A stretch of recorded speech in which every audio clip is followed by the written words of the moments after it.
Facebook CEO Mark Zuckerberg has wrapped up his second and final day of congressional hearings.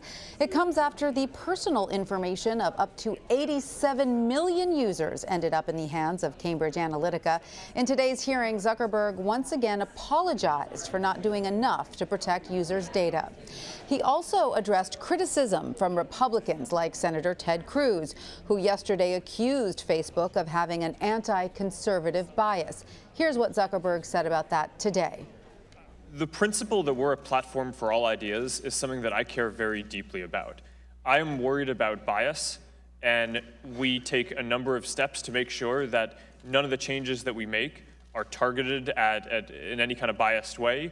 And I'd be happy to follow up with you and go into more detail on that, because I agree that this is a serious issue. CBSN political contributor Michael Graham explores this issue in his op-ed for CBSNews.com.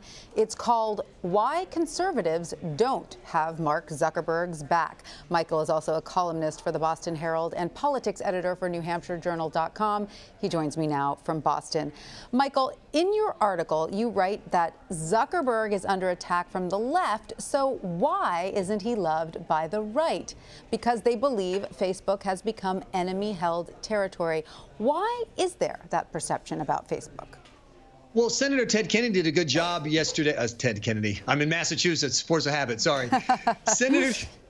Senator Ted Cruz did a good job of kind of rolling through some of the names of people who've either been banned or suppressed on Facebook. People like Glenn Beck, people like Michelle Malkin, even Chick-fil-A. You know, how can you hate wonderful Chick-fil-A? You know, and part of it is because of this, this ethos at Facebook that is a left of center ethos. And Gizmondo, the tech site, reported 2 years ago that Facebook moderators told them, yes, we were promoting liberal content and suppressing conservative content. We were pushing things into timelines that had a viewpoint. When people listen to Mark Zuckerberg, and this is pretty much well known, particularly in Silicon Valley, he's a guy of the left. And so conservatives who really hoped that social media would be the antidote to the mainstream media, which they feel is unfriendly to their ideas, are very disappointed, very concerned. And it's not just Facebook. They see similar trends from Twitter and Google as well. But then, as you point out in your article, there is certainly some irony that it took the accusation that Facebook helped a Republican to get everyone's attention. Yeah, I mean, on paper, Mark Zuckerberg's the ideal Republican. He's a rich white guy who hunts and kills his own food, or used to, and he stole the election for Hillary Clinton. I mean, against Hillary Clinton, so who wouldn't love him? But that's not who Zuckerberg is. And, it's interesting now. I've talked to some people in the tech world who've been complaining about this for years. We all know, I know people who've been pulled off of Facebook for seemingly crazy reasons. They insult somebody. Well, people get insulted. It's free speech, or they take a political position or whatever. And they've seen this assault coming, and now they see Mark Zuckerberg looking at them going, hey, guys, freedom, capitalism, hey. Well, people on the right want the free market of ideas just as much as they want the free market of economics, and they don't feel like they're getting that from Facebook. So their message to Zuckerberg is you're on your own. Okay, Michael, so if many on the right are concerned that these large, perceived left-leaning tech firms like Facebook will use their power to silence conservative voices, is the answer more regulation? Because conservatives don't like regulation either. Exactly. And I thought that was an interesting proposal from the Hoover Institute. Jeremy Carl said that what he wants to see is a government mandate that forces large social media companies to be treated like utilities, public utilities, and that they would have to abide by the constitutional regulations on government. People say, free speech, and they throw that around. Free speech isn't for your boss. I mean, your boss is totally entitled to say you have to wear a tie, you can't insult the customers. But the government is restricted in how it can treat your speech. You're entitled in the public square to speak your mind up to the point of direct threats and things like that. And the proposal is to make Facebook, Google, and Twitter public squares, and to deny the owners the right to limit speech. And what that would mean is it would be wide open, and the insults would stay. And there's one thing I get asked a lot: why aren't conservatives more upset by the issues having to do with privacy and scraping of info? And the message I hear from conservatives is, look, if you go to spring break and you take a bunch of photos of yourself doing naughty things and post them out on a public spot, and then you suddenly get ads for hangover medicines and penicillin shots, that's on you. there's not a lot of sympathy for, people who post information out on a relative public place.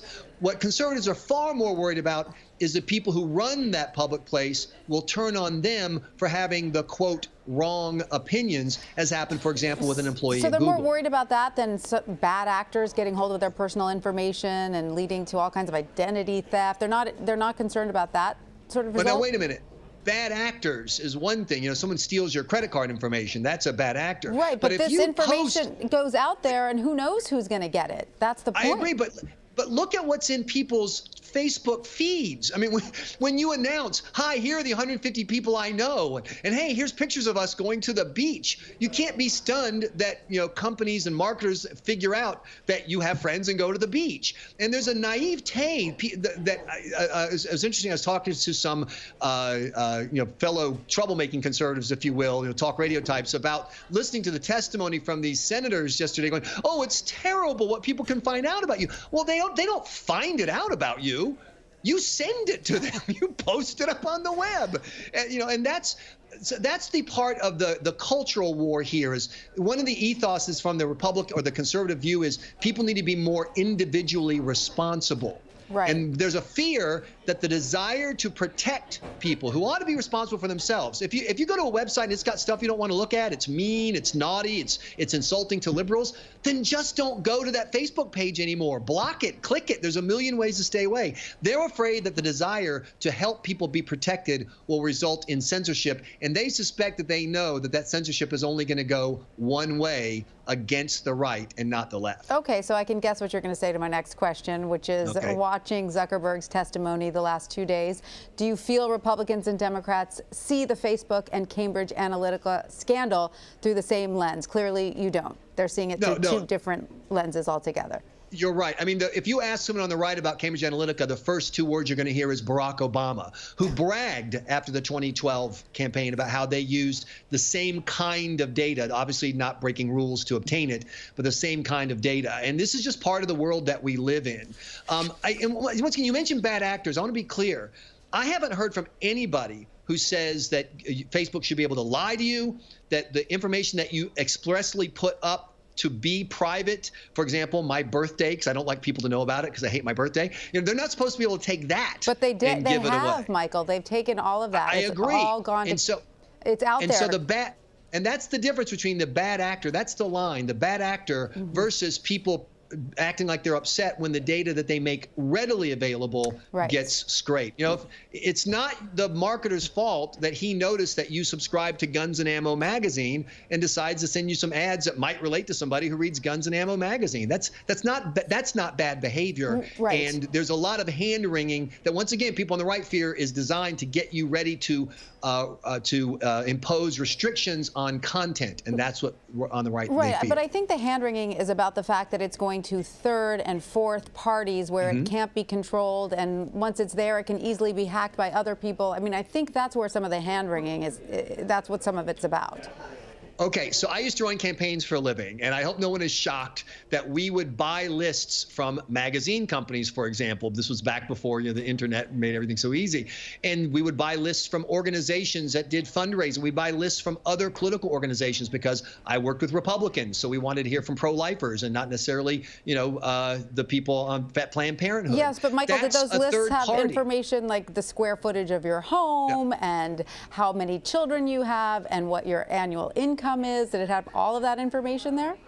Of course not. But when people are putting that information on their open Facebook page, when they're tweeting that information out, you can't say that there's some kind of evil scheme. Mark Zuckerberg's just a smart guy who figured out how to make money off of it. And one thing he said yesterday that I think has been largely overlooked, they never intentionally released that data. They matched the marketer to the customer. Now, obviously, the reason why Cambridge Analytica is a scandal is because the developers, access information. But the model of Facebook is not that they sell your data. In fact, they try to hide it. Right. They want the marketers to have to come to them, and then they say, we want to reach whatever, guys like Michael Graham who are into politics and opera. What are you going to send us? Right. No, I think that's clear, and not many people have a problem with that. They have a problem with the data not being protected and ending up in places that Facebook didn't intend it to go and that you never intended it to go, even if you publicly posted all that information on your Facebook page. So I think that is the crux of the complaint. And the fear is that it'll be the government that tries to fix this.